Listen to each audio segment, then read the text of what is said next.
Alright, so today we'll take a look at Zenless Zone Zero, a brand new action RPG from Hoyovers, the same creators of Genshin Impact. However, this game is going to be quite distinct from that. The combat is quite different. There are new characters.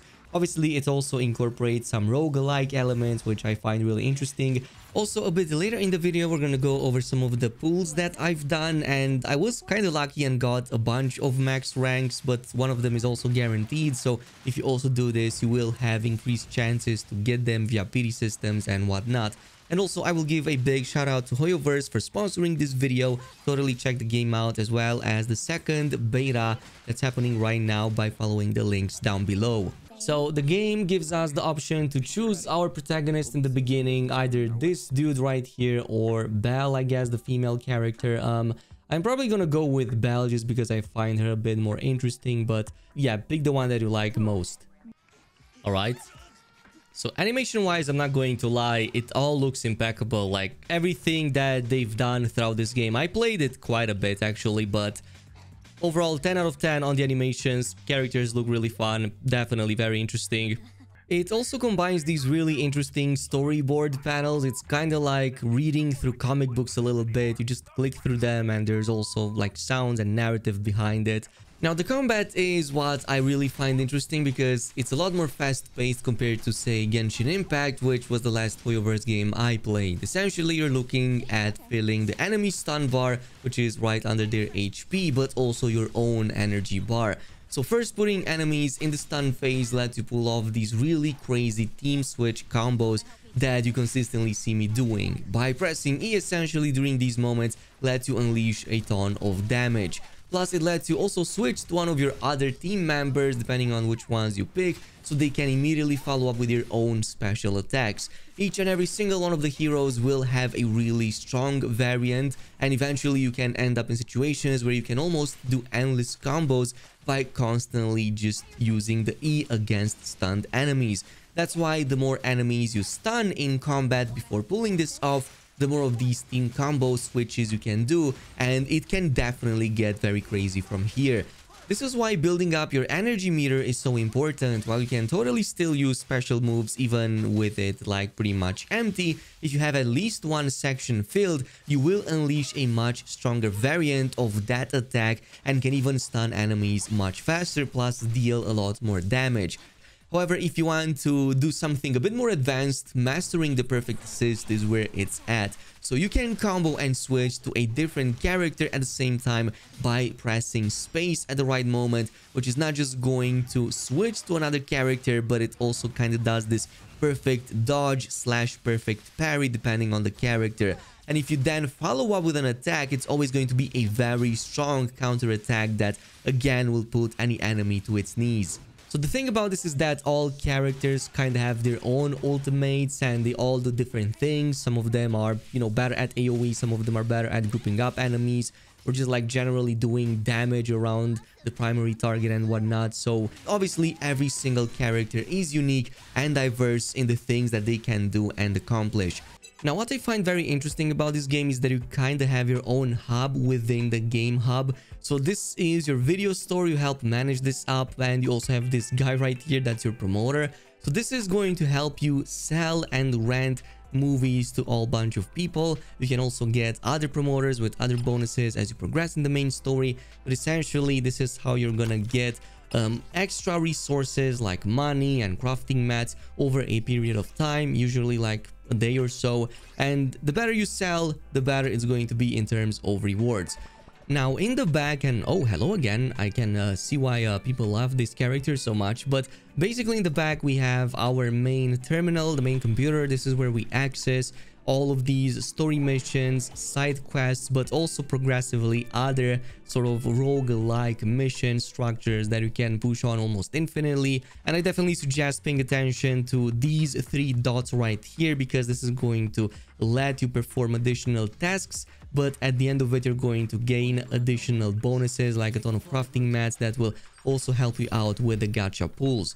Now, besides this, there's also the slight open world element, but not really. Like I said, this is a hub within a hub. So you have this sort of small neighborhood here with a bunch of shops that you can open up by helping the people here. And every single one of them actually has a very good use that will help you a ton with your missions. So for example, the ramen shop, which is one of the first that you unlock, will give you some of these meals with some extra bonuses to damage, attack, speed, even like boss damage and defenses. So you will usually want to get a food in your system and then do other missions. Then there's also the convenience store, which again you open up at some point. This will sell you items that are super needed to upgrade some of the engine items, which are kind of like these important items you will need to boost your character powers and gain additional effects. However, there are many more that are very good here to have. So the coffee shop, this game works on an energy system like, well, Genshin Impact. So if you go at the coffee shop and get a coffee, you can replenish some of that daily energy and go for even more missions. And besides this, pay attention to any additional task on a daily or a weekly basis. There's one just outside of the store that you can access and complete very easily for additional resources. Also, if you pay attention to your commissions log and assuming that you've completed them with a perfect score, like I just told you, you can claim additional resources from there whenever you get the perfect footage from it. And not just that, you can also check out your proxy primer. Definitely pay attention to this, as you might have a few completed even for the ones that are currently logged, but you will need to open up the ones that are in progress. So usually very easy tasks for even more XP to level up and whatnot.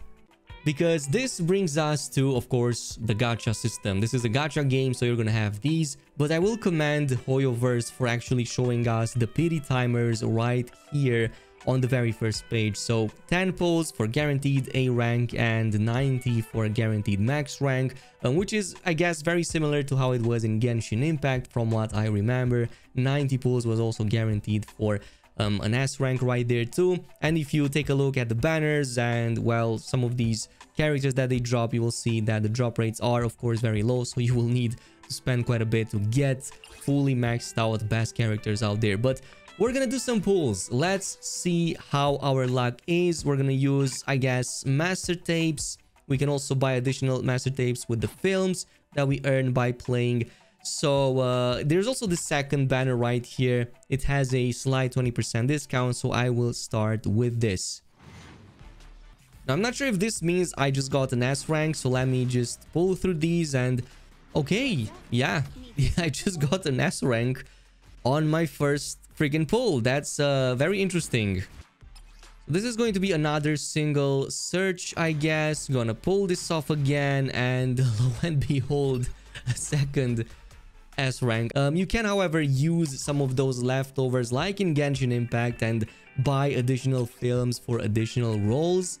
Now, while we're on the subject of characters, one thing you'll notice is enemies getting progressively stronger and eventually becoming over-leveled compared to you. This is why paying attention to your items and stats becomes so important. So leveling up is one of the first things you should probably do as soon as you have enough mats, which you should because they are quite abundant for these ones. So every 10 levels, you will need to promote that character so that they can move to the next threshold. So to 30, 40 and onward. But in between these, you can totally just level them up 10 times and will gain a massive boost to your power and survivability. Then upgrading your skills is the next thing. This can seriously boost the damage of your special and ultimate abilities, but also like your default attacks and whatnot. These will require chips, so you can either get these from the convenience store or just play through the game and eventually you will get them, but they are a bit more rare than the others. Finally, we have, of course, the items or the upgrades you can apply to your driver. So Starlight Engine is one of the first you will get.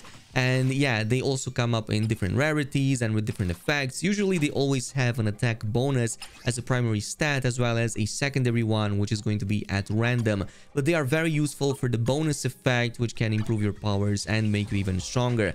And later on, you can also unlock the music store via a side mission, and you will then gain access to these music discs of sort, kind of like the artifact sets from Genshin, I guess. But very important to pay attention to the set bonus that they provide, as if you combine the ones from one set, you will gain progressively better bonuses at 2 and 4 set bonus.